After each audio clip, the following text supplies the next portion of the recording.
Hello and welcome to Japanese with Houghton and Mackay. This week we're going to be looking at the idea of basic sentences using the verb structure and the tenses to go with them. We'll also be introducing the particles and then we can look at slightly more advanced sentences. At the end, which is a slight intro to the week after, to next week's lesson at 8 p.m. UK time, we'll be introducing a little bit of how to tell the time, so bedding them into the sentences also. Let's go over to the board and I'll see you there in just a moment.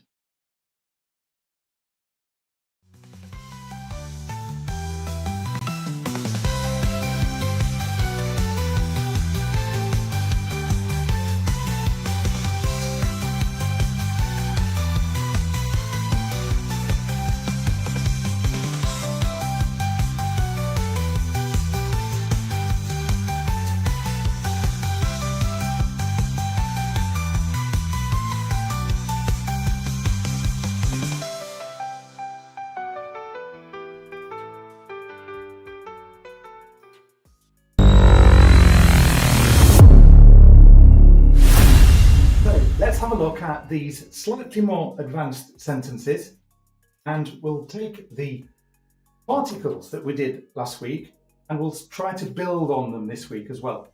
Let's have a look at the basic verb tenses though. As we said last week, now remember, you can always replay the videos and pause them. They are recorded and as I've said before, they're broadcast simultaneously on both Facebook and YouTube at the same time.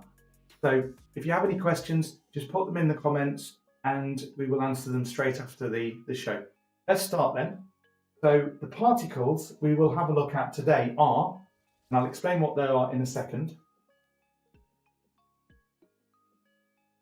There's wa, which is the subject marker. Remember that.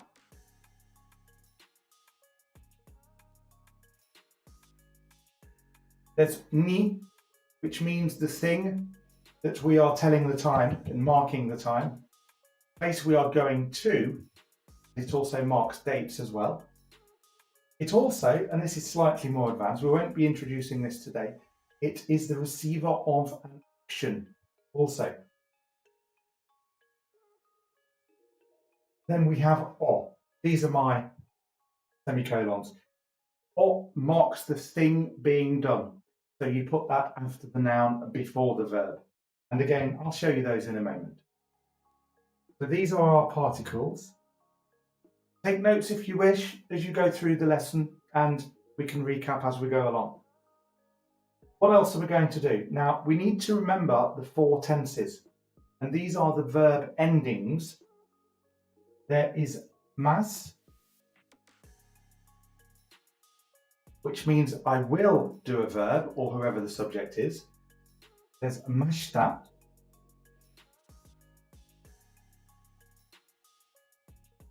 which means did do the verb.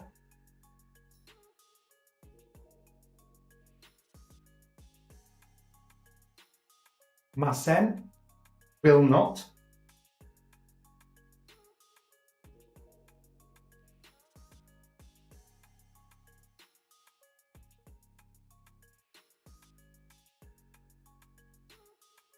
And finally, the fourth and final tense, masen deshita, did not do the verb. Now, these dashes indicate that there's something to go before the verb. So this is what we call the verb stems.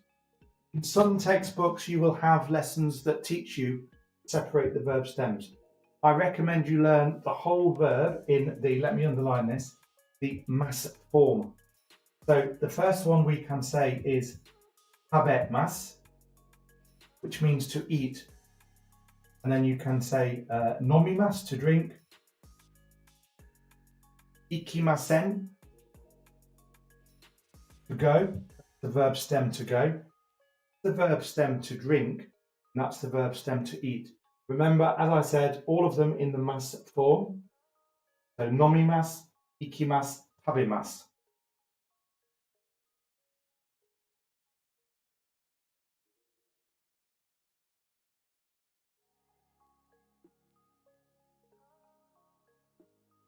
naraimasen deshita, to learn. So in this case, we're saying did not learn. Okay? We can start to use these actual particles now. These go before the verb, indicating what's going on. So let's just rub these off. Again, if you want to take screenshots, do so. You can pause the tape and rewind it as well. So we're going to draw that all in together now. And it's going to come together quite nicely. Now, we need some nouns. Before we do the nouns, let's have our subjects of the sentences. If you remember last week, we had watashi, meaning me or I, and anata, meaning the other person or you. And we said that if you put the particle wa, these people, or these subjects, then everything after wa is to do with this. So what that actually means is as for me, or as for you, and then the person who's listening will be like, okay, what about it? What about it? And I can introduce myself, that's my name, and put des on the end. I am Carl. Watashi wa, as for me, what about me? I am Carl. Carl des means is. It doesn't work the same as in English, but this is how it works in Japanese. Anata wa, let's have a name. Very common name in Japan. Tanaka des. Tanaka des.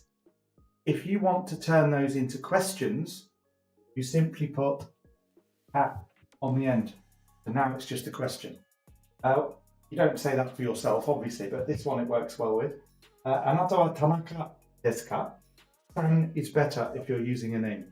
So put san just in there. Tanaka-san desu ka is far more polite. Don't just say Tanaka or their name.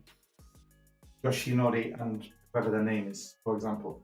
Now, that's the first part of our sentences. I'm just going to write them slightly smaller. Let's have a name instead of watashi or anata.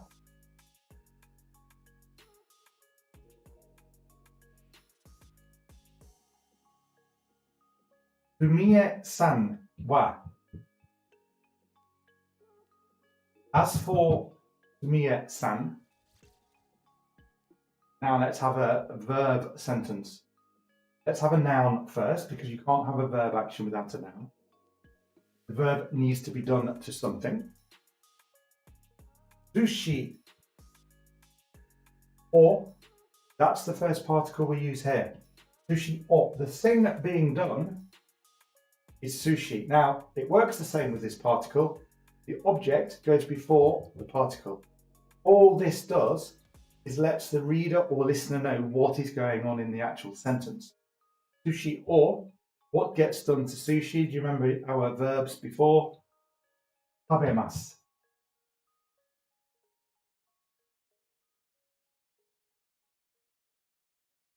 Sumie-san wa, what about him or her? Sushi o tabemasu.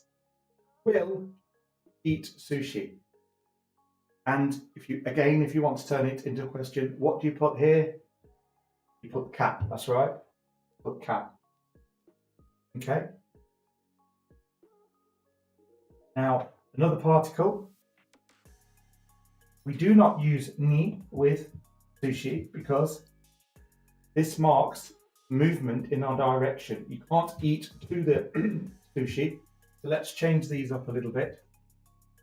It's still the same structure. That's what I'm highlighting here.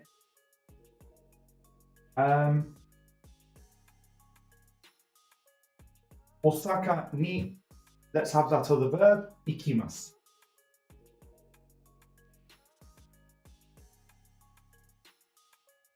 Mie-san wa Osaka ni ikimasu. It's a long O sound here. Osaka ni ikimasu. There we go.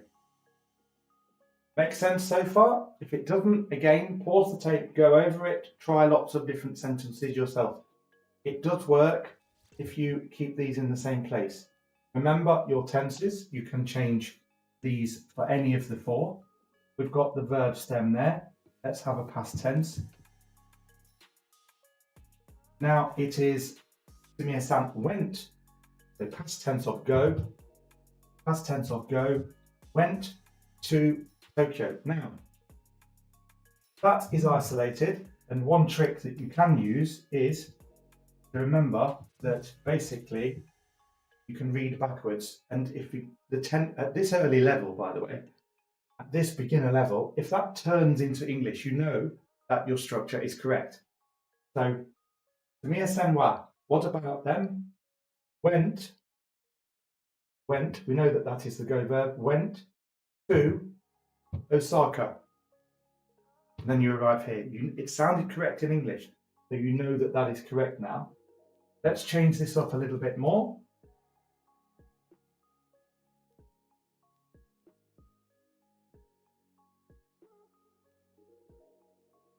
Tanaka wa, what's wrong with that? Remember, we need san. Tanaka-san wa. Make it slightly more difficult now.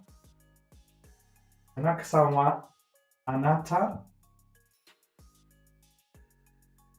no sushi o anata no sushi o. I'll go over this in a minute.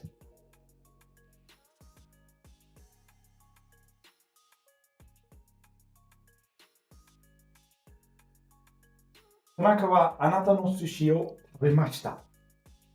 Tanaka-san, Mr. or Mrs. Tanaka, did eat the sushi of you. Your sushi, in other words. So this is key here. We are saying a apostrophe S, and that is what this means. The sushi belongs to this person. Similarly, you can have Carl's sushi. It's the same structure as in English almost. Let's not complicate that though. Let's get that rubbed off there. Tanaka-san wa anata no sushi o tabemashita. If you want a question. Remember, it is ka if there's a question involved. There we go. Basic sentences. Getting very useful. You can start to use those in your conversation. Mix and match them up. If you want to send over some of your examples, feel free. We'll have a look at them. We'll try to get round everybody, of course. We get lots of questions on the magazine and the channel. Let us know and we'll help you out. So let's add something to this now. And as I said in the intro, this is a slight forward plan for next week's lesson when we're going to look at telling the time. Very basically,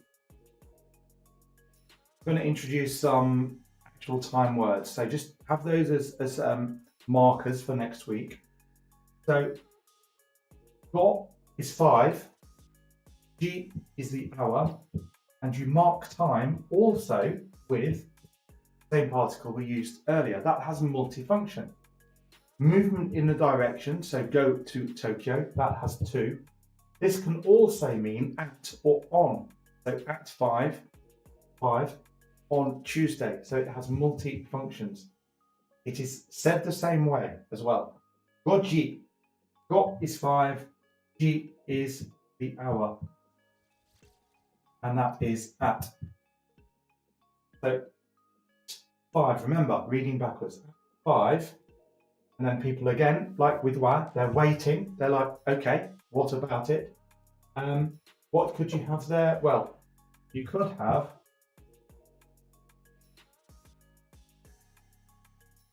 Kyou ni. What about it? Ikimasu. What could you have here? What could go there? You need a subject. You don't always have to have one, obviously, because if you're already in that conversation, it could just be same meaning. So, watashi wa goji ni Tokyo ni ikimasu. I will go to Tokyo at 5. Let me put that in a more neat format for you with some different examples. And here is going to be today's hardest sentence, drawing together everything that we have so far.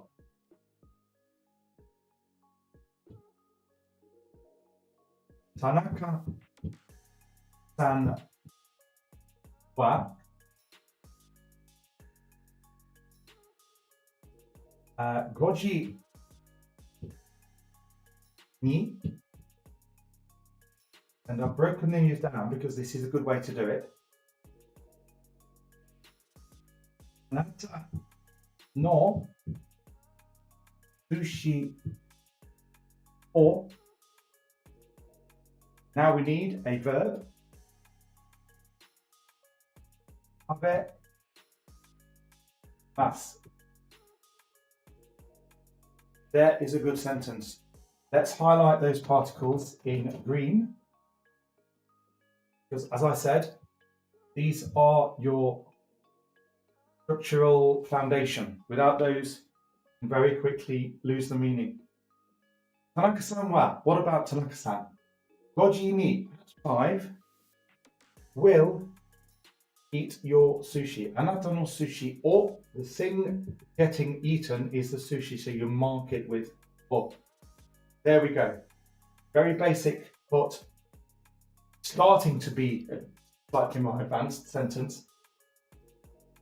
As I said, mix up and match up all of these things. Let's just highlight what you can do. You can put different words, and that's for next week. We'll introduce the different numbers.